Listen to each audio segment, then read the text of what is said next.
Assalamualaikum warahmatullahi wabarakatuh. Perkenalkan, saya Salsabila Azahra dari Pendidikan Sosiologi 2023. Di sini saya akan menyampaikan analisis sosial terkait fenomena tawuran pemuda yang sedang viral di masyarakat. Video ini saya buat dengan tujuan untuk memahami lebih dalam mengenai penyebab, dampak, serta solusi yang dapat dilakukan untuk mengatasi masalah tawuran yang kerap terjadi di kalangan pemuda saat ini. Saya berharap analisis ini dapat memberikan gambaran yang jelas dan bermanfaat bagi kita semua, khususnya dalam mengurangi kasus kekerasan antar pemuda di lingkungan kita. Beberapa waktu terakhir, kasus tawuran pemuda kembali menjadi sorotan publik karena sering terjadi dan viral di media sosial. Contohnya, pada tanggal 14 Mei 2025 di Surabaya, polisi berhasil menangkap 10 pemuda yang hendak melakukan tawuran di kawasan Oboyo. Para pelaku membawa senjata tajam seperti celurit, golok, samurai kecil, serta botol molotov. Selain itu, ditemukan sepeda motor tanpa nomor polisi yang digunakan untuk melancarkan aksi mereka. Selain itu, di Jakarta Pusat, tepatnya di Sawah Besar, pada awal tahun 2025, dua kelompok remaja terlibat tawuran yang menggunakan senjata tajam, petasan, dan benda keras lainnya. Tawuran ini terjadi di tengah pemukiman padat yang sempat viral di media sosial. Lalu di Bogor pada bulan Maret 2025, 7 pemuda diamankan setelah tawuran dengan senjata tajam di Jalan Raya Tajur.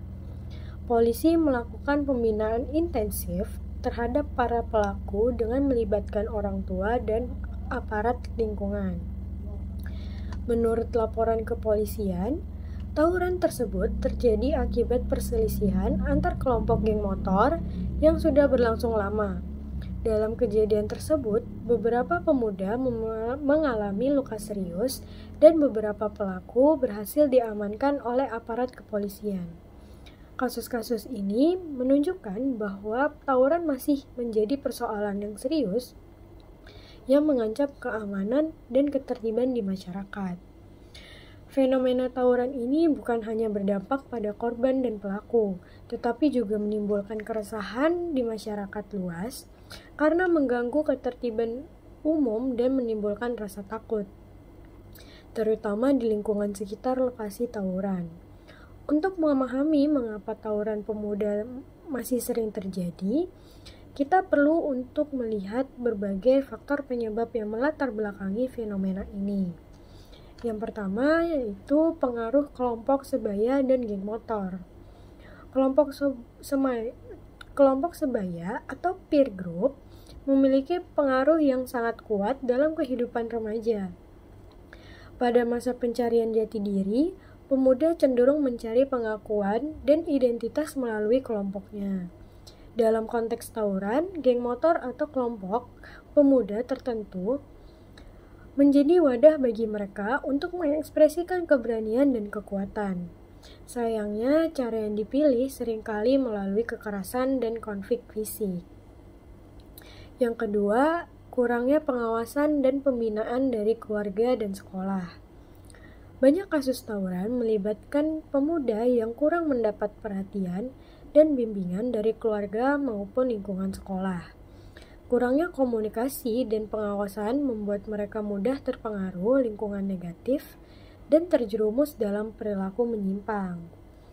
Sekolah yang seharusnya menjadi tempat pembentukan karakter juga terkadang kurang maksimal dalam memberikan edukasi dan kegiatan positif bagi siswa. Yang ketiga ada faktor sosial ekonomi. Tekanan ekonomi dan kondisi sosial yang kurang mendukung juga menjadi salah satu penyebab tawuran. Pemuda dari kelompok kurang mampu sering merasa terpinggirkan dan mencari pelarian melalui kelompok geng motor atau tawuran sebagai bentuk pelampiasan dan pencarian pengakuan sosial. Ketidakadilan sosial dan ketimpangan ekonomi memperburuk kondisi ini. Lalu yang keempat adalah media sosial dan viralitas. Media sosial turut berkontribusi dalam fenomena tawuran. Video tawuran yang diunggah dan viral dapat memicu emosi dan rasa kompetisi antara kelompok, sehingga tawuran semakin sering terjadi sebagai bentuk pembuktian diri. Media sosial juga terkadang menjadi ajang pamer kekerasan yang justru memperkuat budaya kekerasan di kalangan pemuda. Yang kelima, ketiadaan ruang ekspresi positif. Pemuda yang tidak memiliki ruang untuk menyalurkan energi dan kreativitasnya secara positif cenderung mencari alternatif yang negatif. Kurangnya fasilitas olahraga, seni, atau kegiatan sosial yang menarik membuat pemuda mudah terjebak dalam aktivitas destruktif seperti tawuran. Dari sisi teori sosial, perilaku tawuran ini dapat dikategorikan sebagai perilaku yang muncul akibat ketidakseimbangan antara harapan sosial dan realitas yang dialami oleh pemuda. Mereka berusaha mengekspresikan identitas dan kekuatan melalui kekerasan, meskipun hal tersebut merugikan diri sendiri dan orang lain. Tawuran tidak hanya merugikan pelaku dan korban secara fisik, tetapi juga berdampak luas pada masyarakat.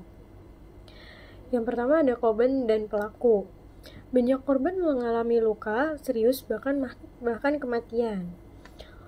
Pelaku yang tertangkap biasanya menghadapi proses hukum yang dapat menghambat masa depan mereka, seperti sulit mendapat pekerjaan atau melanjutkan pendidikan. Lalu ada masyarakat sekitar. Tawuran menimbulkan rasa takut dan ketidaknyamanan bagi warga sekitar. Kerusakan fasilitas umum dan properti juga sering terjadi akibat tawuran. Lalu ada tatanan sosial.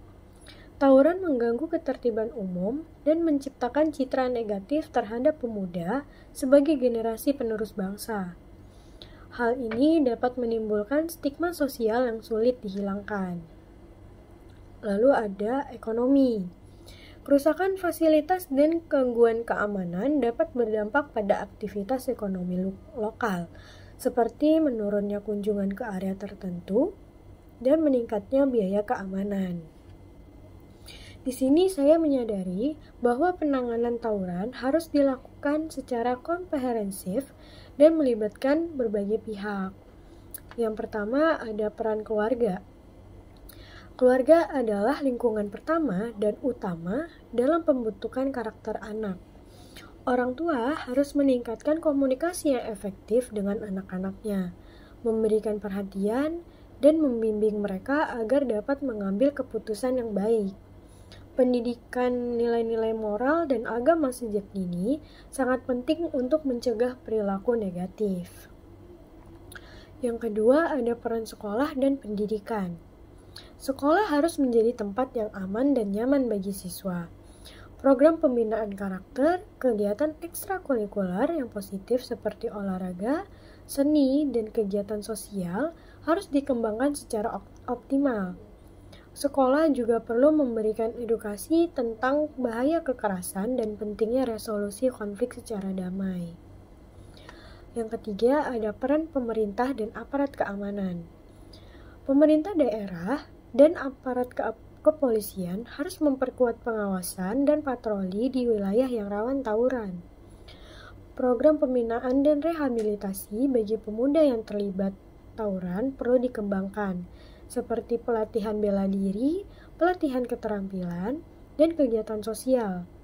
Contoh baik adalah program di Bogor yang mewajibkan pelaku tawuran mengikuti sholat Jumat di Polsek dan latihan bela diri untuk membangun disiplin. Yang keempat adalah peran masyarakat dan tokoh agama. Masyarakat dan tokoh agama memiliki peran strategis dalam menciptakan lingkungan yang kondusif.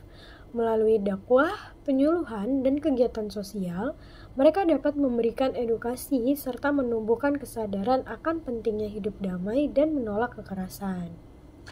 Lalu yang kelima ada pengelolaan media sosial. Media sosial harus dimanfaatkan secara bijak. Edukasi tentang penggunaan media sosial yang bertanggung jawab, perlu digalakkan agar tidak memicu konflik dan kekerasan.